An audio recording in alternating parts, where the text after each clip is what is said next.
The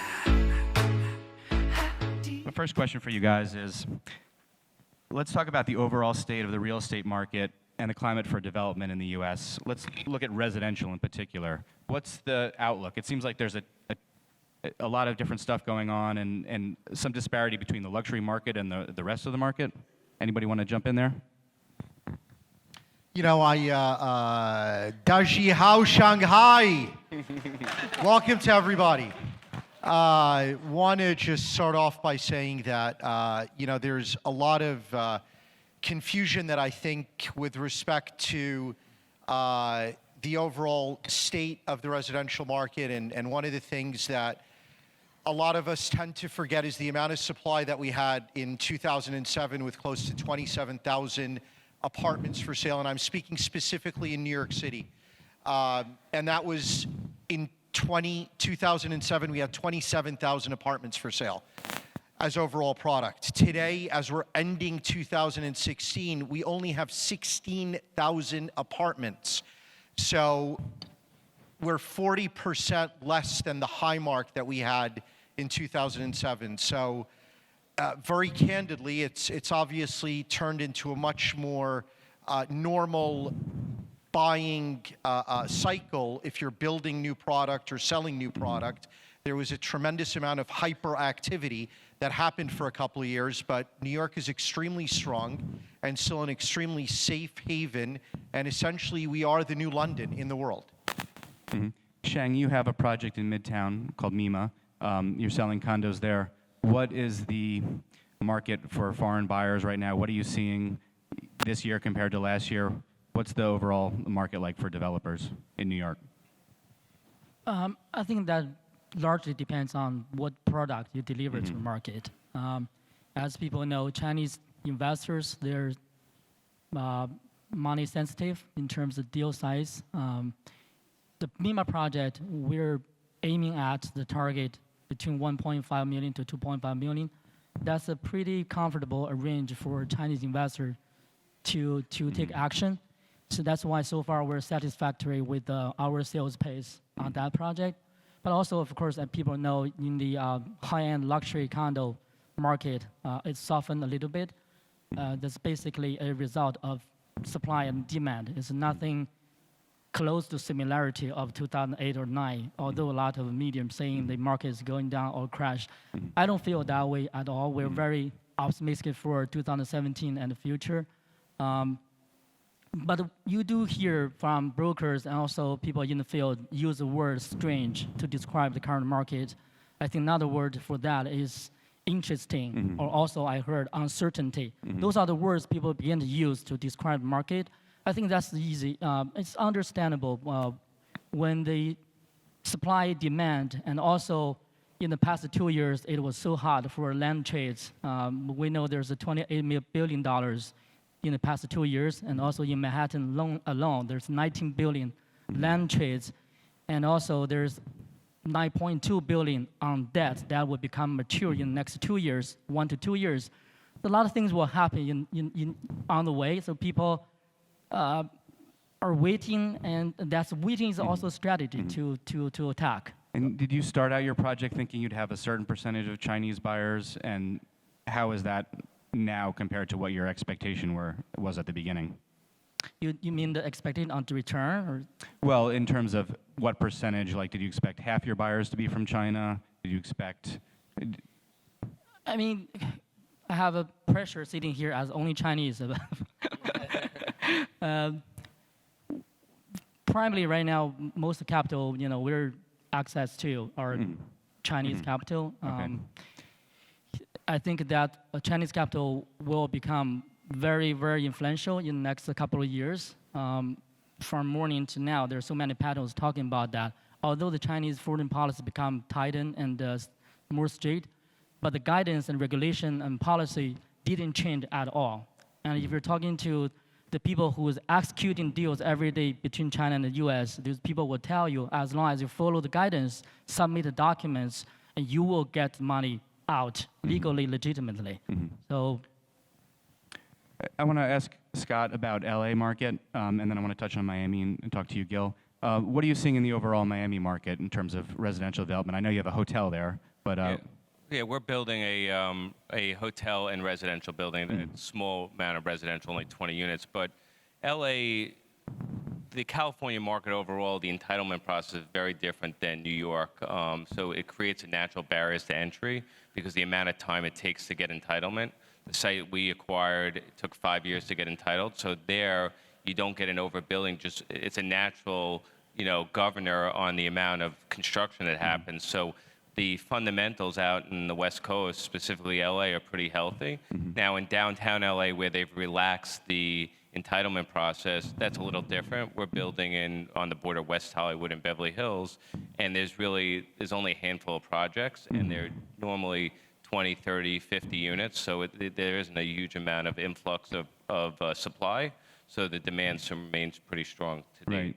It seems like that's one of the big stories of the LA market. You have supply-constrained markets in general, and then downtown, that's where you have so much of the big development going on. And it's a different price point in downtown versus, in Beverly Hills or West Hollywood or Bel Air and Century City. Do you think there's still opportunities downtown? Do you think that's a saturated market? Do you think, it seems like you'd want to go where it's supply constrained. If you can avoid downtown, you'd probably want to, but is that still a good market? Yeah, we haven't focused at all really in downtown, so I can't really tell you, I don't really have a view on it just because we've focused on more supply constrained areas where you can get pricing if you build the right product and the market fundamentals are there, you can get pricing. Downtown, I think you sort of cap just because naturally by the amount of product and the amount of competition you're going to have. Yeah, look, I'll say that downtown, I can give you a different perspective of downtown in LA. We're looking at downtown LA right now, and there's a heck of a lot going on in downtown LA. The Broad Museum opened. There's a lot of cultural arts investment in downtown LA that is fueling further development downtown. The city has incentivized development. So right now you have Related, McFarlane, several other major developers there. The challenge with Los Angeles as a whole is there's no real public transportation system.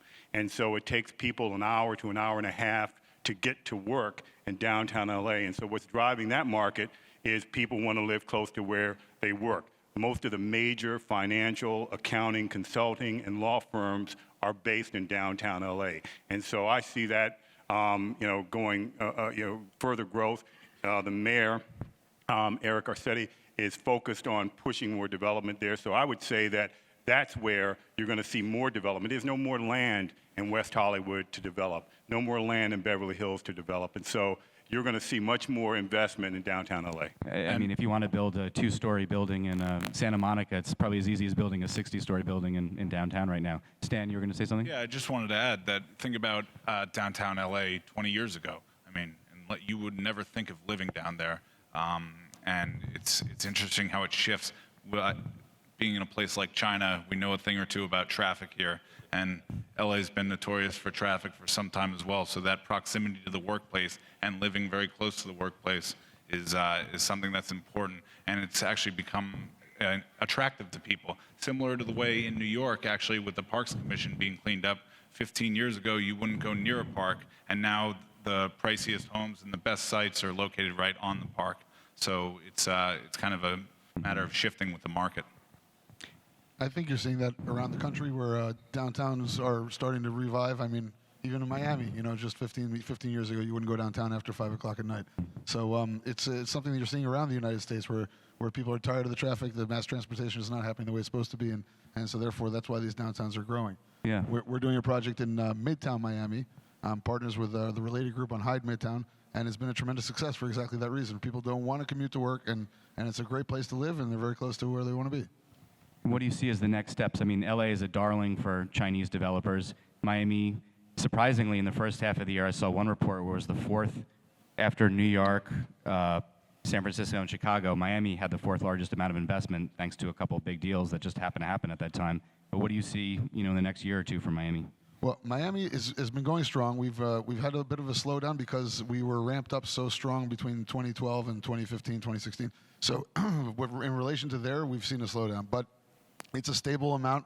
All the projects today that are in a good position are 60, 70% sold with bank loans done, under construction. there aren't too many new projects coming out, so that's going to help stabilize the amount of inventory that is in the market. And so until everything gets absorbed, I don't see a real problem. I think our new president-elect is going to help the market in general, and is going to push up, rising tides, raising all ships, and that's going to keep the real estate market going. Perfect segue. That was my next question. This is the thing that anybody has been talking about when I've been here. It's a number one topic, and anybody you talk to in the U.S. right now, obviously. So what do you think, how do you think the presidential election is going to affect things?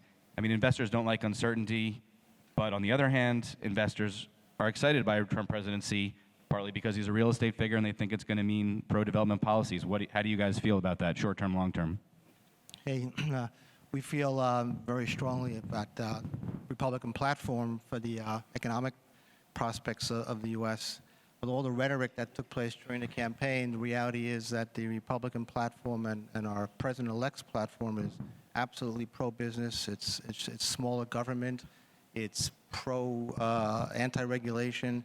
It's reducing taxes. It's creating infrastructure. If anything, what's taking place is an extraordinary amount of spending, which will probably take place over the next several years, which will drive interest rates up.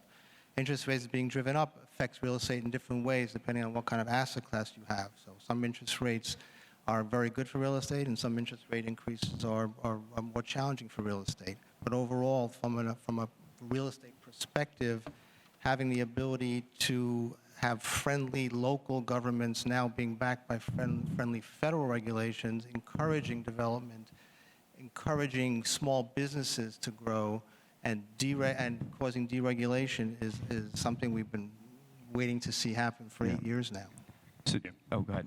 I would say that some Republican values help our economy. I would say that, look, I think Donald Trump is going to be great for our business because one of the things that's slowing growth down, and one of the challenges of Miami is how projects are capitalized. Banking regulations have limited access to capital for development deals in Miami that require, for example, to have these 50% deposits in order to commence construction and using buyer deposits. So the deregulation of the financial industry, which will make more capital free-flowing to real estate, building jobs, which Trump wants to do. So real estate's a quick way, development's a very quick way to doing that. And so I think access to capital, deregulating the financial sector, and also foreign investment. Look, Donald Trump understands our business, and our business is driven by international and global investments. And so I would expect him to make it easier for development and for capital, foreign capital, to go into the U.S. And I can assure you that we will have a much more extended period of time for EB-5 dollars. In terms of EB-5 program, it will be extended more than the one-year basis. And Shang, you've dealt with a lot of Chinese developers directly. If you're building in China, I think it's a mentality of just go, go, go, and you're not dealing with red tape. You're building it, selling it. Do you see that Chinese developers or Chinese capital gets tripped up by the amount of regulation in the U.S.? Do you see that as being affected by Trump presidency if there is less regulation? I believe so. That's why I think a lot of people in the audience come over here to hear these guys talk about this, is trying to find a perfect partner for them, local. They can give them guidance and assistance on how to navigate in the local market. It takes time for the Chinese developer really equipped with local experience, expertise to really do the project themselves. I think smart way for them is to really find the right match, to work close with them and learn, and then maybe take action later on. So it's a different dynamic between China and the U.S. It's also complicated, don't get it wrong. The developers in China, they do have to go through a lot of challenge and difficulties, but it's in a different way, such as they have to deal with the government, they have to deal with a lot of relationship, they have a difficulty to predict on the market. U.S. market is relatively stable, transparent, and also predictable. Those are the good things about the market. I think Chinese developers eventually will find the way to succeed, and I hope Quafu can be the guidance and the bridge for them to arrive there. We touched on it earlier, but infrastructure spending is one of the pieces of the Trump platform that I think Democrats and Republicans are the most excited about. It'll mean jobs, it'll mean building. how do you see that? I know it's early, but how do you see that panning out? Do you see public-private partnerships? Do you see Chinese money having a hand in that? Do you see Chinese developers who have built such massive projects here getting in the mix? I think infrastructure development is more of a domestic investment. I think it'll be similar to what you saw with the stimulus program, but more widely utilized. And look at New York City, for example. Our infrastructure is decaying. So if you look at the amount of investment that's necessary for our airports, already the governor Cuomo has made a major investment in LaGuardia, $3 billion. Penn Station's getting ready to go through a new RFP process. You're going to see more of that spending, and with federal dollars backing up local dollars, I think we'll see a lot more of that. I'm not sure what that does for real estate development for what we do. But I think it's certainly going to be great for our overall nation's economy in terms of creating jobs and a more hospitable environment, for investment. So you take Maybe- somebody. Oh, go ahead. Maybe we're just going to have to learn how to build a wall. That's actually, something the first morning after the election, my colleague Jeff came into my office saying, Shang, we should submit a bidding offer for the Trump wall because Kwafu is unbeatable because of the knowledge and the heritage of building Great Wall. So Right. I told him that as long as I'm not being deported as a Chinese minority. That was the first wall.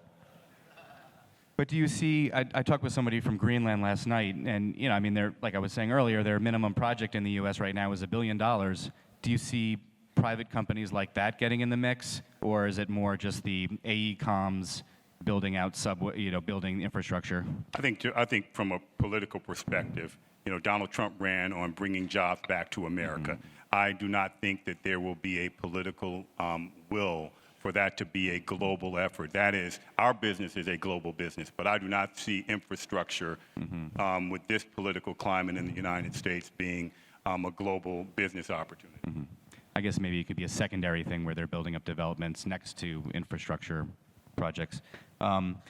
How concerned are you about Trump's talk about currency manipulation and tariff wars? How do you feel like that's going to play out on the ground, and what's that going to mean for real estate investment? Are any of the people you're talking to, since you've been here, raising that issue?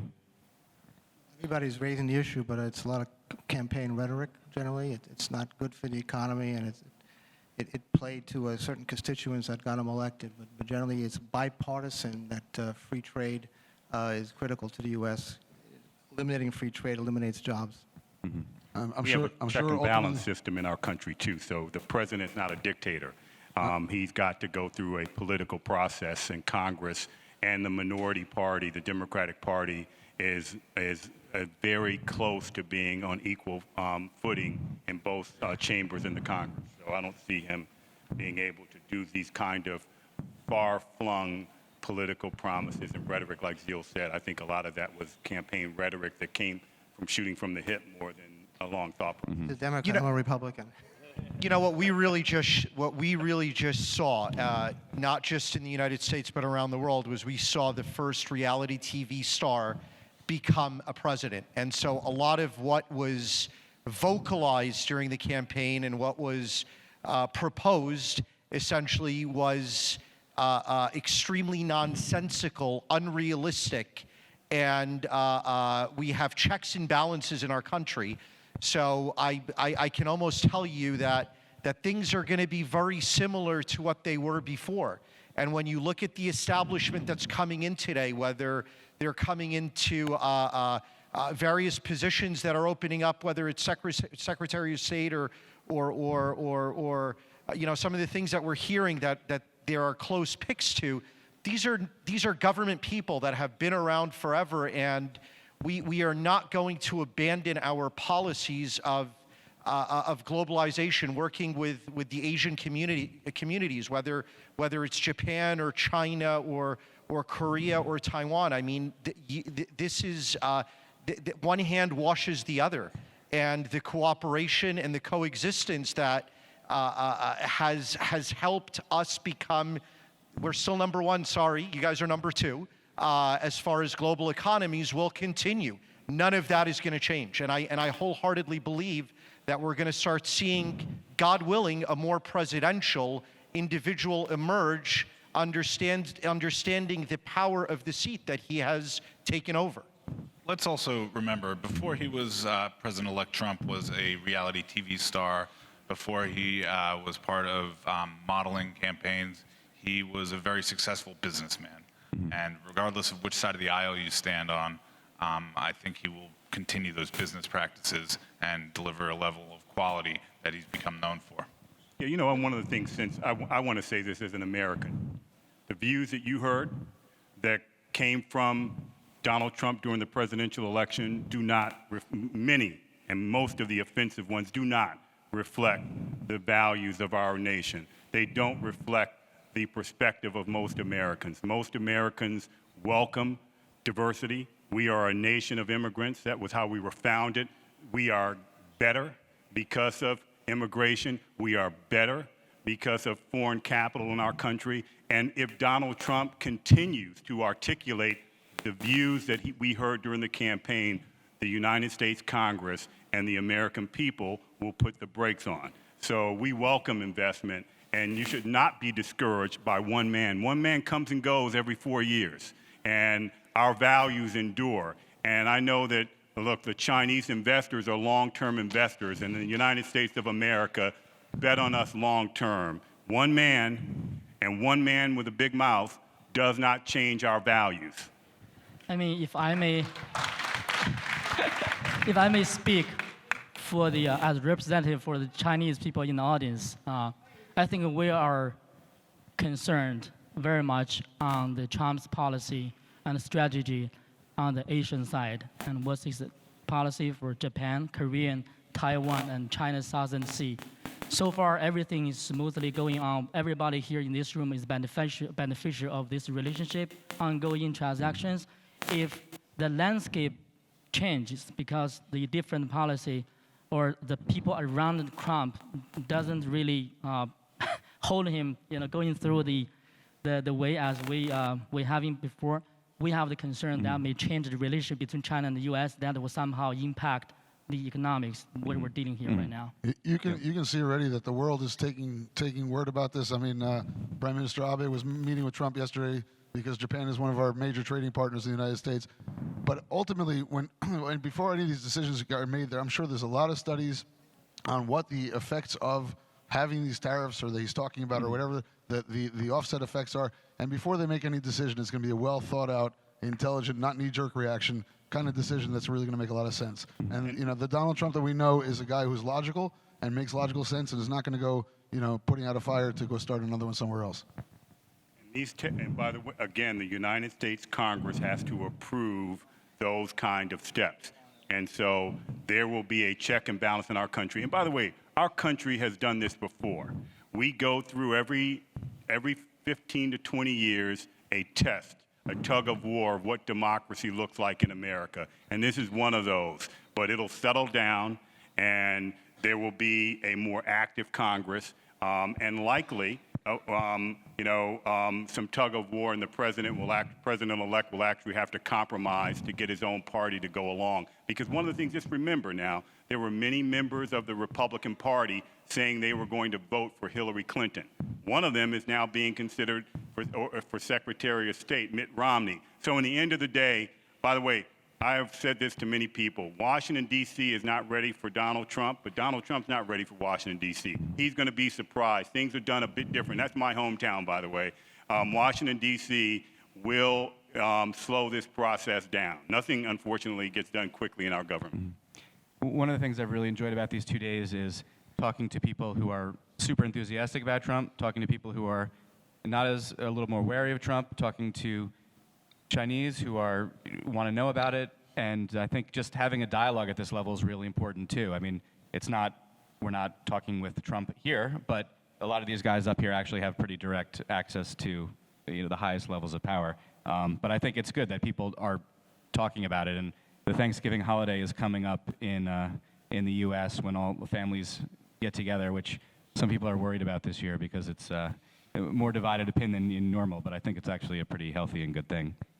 So leaving aside Donald Trump for a second, we talk about the partnership between the U.S. and China and how strong it is. And I think that's been manifest by some of the monster purchases you've seen this year. You had Angbang, as I mentioned before, buy a $6 billion hotel portfolio. That was the biggest ever. Are you seeing more portfolio buys? And is that how do you weigh those two things, development versus portfolio buys, if you're a Chinese investor these days? From what I experienced and I saw, clearly the portfolio acquisition become much more in terms of volume in 2016. I believe it's going to happen more in size in 2017 as well, because when the Chinese insurance money begin to play, they normally play big. And you will begin to see the news like China Insurance and also a few of the Chinese insurance companies. They're representing the state side, but also they have the qualification going through the hurdle of foreign policy. And for them to make a decision is easier when they're invested into portfolio assets because they're so diversified and balanced. It's easy to pass through the board of risk. So those things give them the elements to make these the deals easier compared with what we were talking about before, project by project level, state-owned company or developer from China. They need to go through more detailed due diligence. They need to understand the market very well or well enough to pull the trigger. So you're basically not having any geographical specific risk, right? You're not betting on one city; they're just spreading it out everywhere. Yeah, that basically I think offset their disadvantage of the local knowledge. When you're doing a portfolio, you don't have to know very well on this small city. It's just. So could you do something like that? I mean, you've spent $700 million in the past couple years. Is it only something that you can do if you have $1 billion? How do you do it at a lower level? If I have $1 billion, which I don't, right now Quaff is working on a math fund. I believe that's the right strategy for a company like us to guide the Chinese capital to play and come into the game at this stage. As I mentioned before, there's so many land acquisition will become due in the 12 month or 24 months.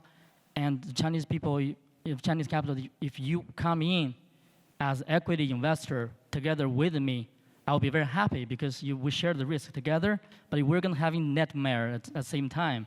But if I were in your position, I would tell you, right now come in to lend the money to people who need that, you will become the hero, either a hero to save people's life, or you will become a person you can bury people when they die. Either way, you're having sweet dreams. You don't need to worry too much as a land side. I actually had a follow-up question for Shang as well. Sorry to keep putting you on the hot seat here. But coming from my experience of coming over to China and setting up joint ventures with local Chinese companies, that was imperative for us to do any projects here, as well in Korea. How important do you find your partnerships with U.S. companies when developing in the U.S.? When will you decide that you can do it on your own and don't need us anymore? We always need each other. That's very important. A small world. But it's difficult still right now. I think one reason from my viewpoint is every person instead of me on this stage, they have access to different kind of capitals, not only Chinese. The Chinese capital not the only choice for them. So that means competition, that means selection.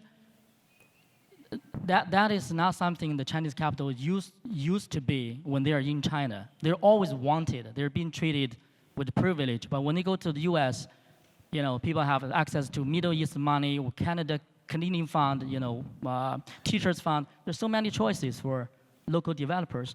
Are they being valued enough to make the Chinese capital feel they're valued to create the relationship and for long term? I think that's a challenging question to them. Quafu somehow is beneficial because we do not have other access to other capitals. So we have to treat the Chinese capital very careful. But advice I want to give to my colleagues here is that the really big play is 3 or 4 years later. When the Chinese capital in the first round, they come out from deals in one piece. They may not get the return as they promised, but as long as they're still alive, they have the money they invested, they're going to go along with you for the next round. That is going to be a big play. So we have to really cherish that value, really, to be responsible for their trust in this first round of play. Are there any issues in terms of alignment on expectations about when you exit a deal? I know that was an initial issue that a U.S. developer wants a 5-year exit, Chinese investors happy with 20-year plan. Is that something that's getting ironed out, or is that still a tension when you're doing these sorts of deals? It's certainly changing. I'm very glad to see the Chinese capital expectation and appetite gradually reduced from high 20 to 20 to high teens, and now I think we're managing their expectation, at least the deals we're doing, between 10 to 15, which is very healthy. And also, I think attribute to their experience in the past 3 or 4 years when they really understand what risk mean in this city, how competitive the market is. They begin to, become more. I think anytime you have patient money that's willing to wait 10 to 20 years is always a good sign. When you're forced to move and sell and remove the money around, that's when kind of the things start to go wrong. And U.S. capital basically dictated that process because of private equity. The fund lights were short-term investors. But if you look at the deficiencies in the pension system, for example, New York City's benchmark is 7%, and it's fallen under 2% 3 consecutive years, and the taxpayers of New York City, Mr. Feldman included, will be writing checks to the pension system for $722 million to fund the deficiency.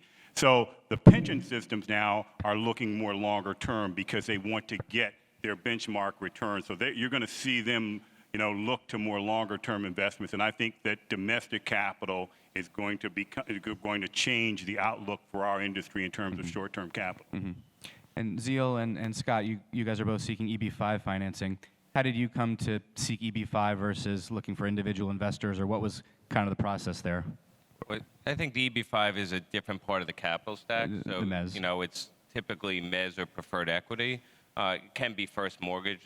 Routinely, given the size of the transactions in New York City, it typically is mezzanine or preferred equity. And then obviously then there's the equity side of it, which, obviously we've all accessed, China for that also. But, we've been more active on the, the EB5 front. Are you seeing any changes there? Is this the first time you've done EB5? No, we've been doing it now, I want to say about 4 or 5 years.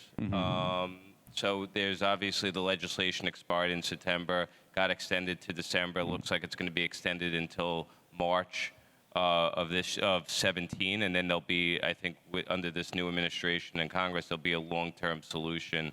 I think Don mentioned it earlier. I think there'll be a longer-term extension. It won't be these 1-year constant extensions. I think there'll be something more 5 to 10-year permanent put into place. Ziel, is this the first time you've gone down the EB5? No, we're doing our 4th deal now, and we're opening up our phase 2 for our project called the 11th, West Chelsea on the water on the west side of Manhattan. Tomorrow is when we're launching phase 2.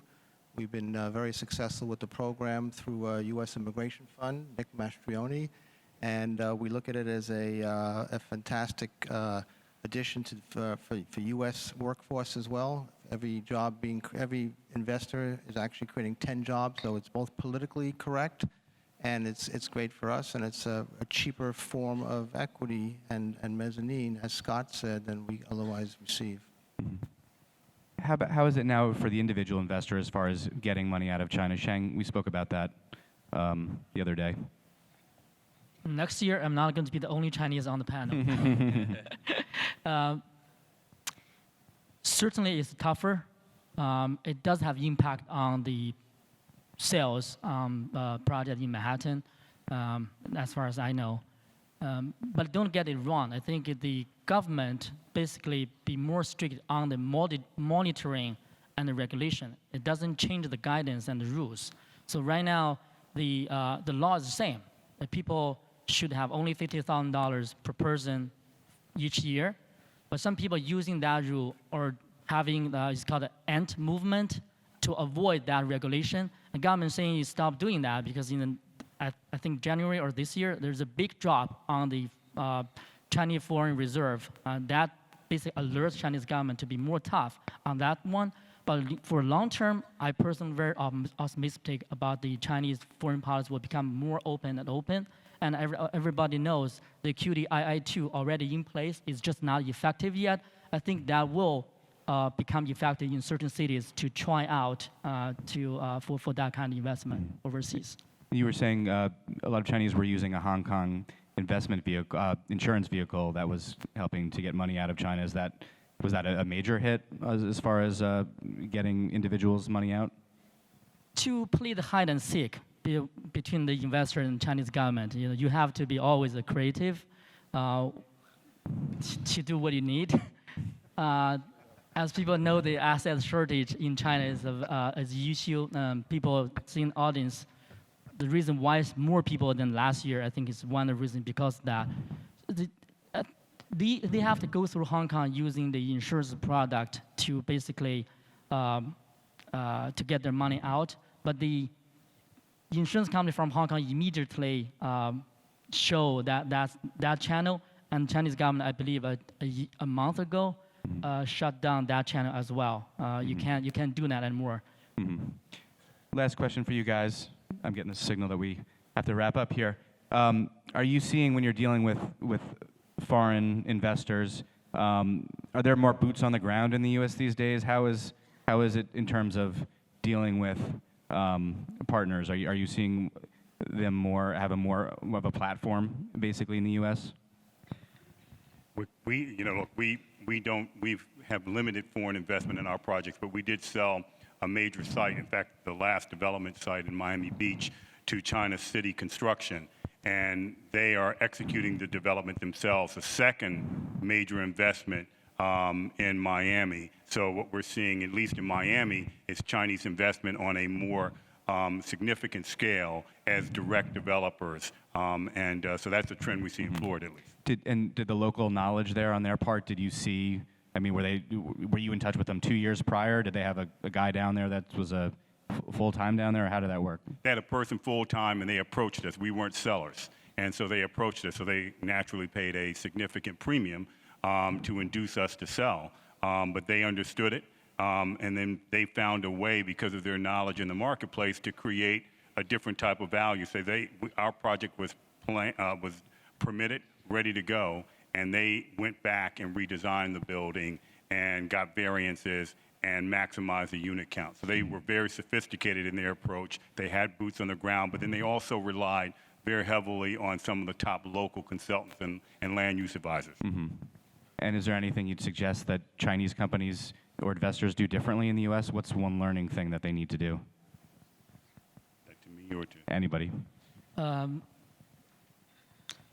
I really want to tell this to the Chinese investors and Chinese companies. I think you guys have been always chasing the market and following the market and copying people do things. But do you have the moment to really look at what your strength is, and is there anything that other people can learn from you? I'll make an example here. For example, my foreign colleagues here, if you go to IFC in Pudong district, you will be amazed by the mixed use. That's the real definition of mixed use. It's so totally different from what you see in the United States. That's something I think the West can learn from East. I'm basically telling you is that if you cannot be the leader of this game, but you can probably be the frontier and to win the game. So I don't see the state-owned company will do that, but I do see a lot of Chinese developers, which is in the audience, I can recognize they can do something amazing with their capital and also experience. There's something that the US doesn't have yet to create a niche or value that really you can earn your reputation, recognition in the US market, instead of just every time you either give people money or be in the LP, or you're trying to steal the information, knowledge, and someday you can play yourself. This kind of game doesn't really last long. I think Chinese capital can be more creative and innovative in the US market in the way, in your mind. I would like to add to that. One of the things that I've noticed with Chinese investors is they focus mainly on the gateway cities, New York City, San Francisco, Los Angeles. But we have we have 50 states, plus the District of Columbia, Washington, D.C., and so markets like Miami that have a lot of upside, Charlotte, Boston, Washington, D.C., and other major cities, you don't see the Chinese investors going there. It's very brand name focused, and so they're generally coming in at premiums. The amount of money that was paid for my site in Miami was the highest price per square foot ever in Miami or Miami Beach, and that is not a way to build a long-term business. Thanks a lot, guys. I learned a lot today, and I hope the audience did too. And thank you, everybody. Thank you. Thank you.